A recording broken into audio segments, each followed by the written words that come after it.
البسبوسه اللي غادي تحمر لك وجهك قدام ضيافك وما كتاخذش منك بزاف ديال الوقت. شوفوا معايا كيفاش كتجي مسقيه وبنينه. بسم الله. غادي ناخذ واحد البول غنديروا فيه جوج البيضات، نصف كاس ديال السنيده، ساشي ديال الفاني، قبيصه ديال الملحه.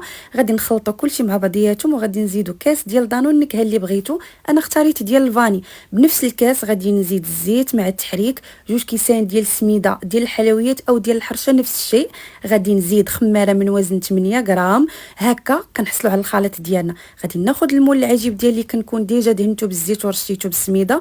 غنخوي الخليط. الفران كيكون ديجا مشعول على 180 درجه من الفوق ومن التحت.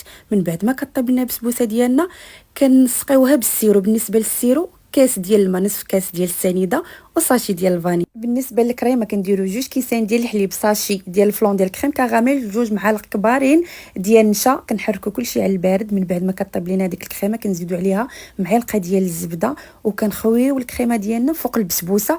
كيكون الخليط على هذا الشكل.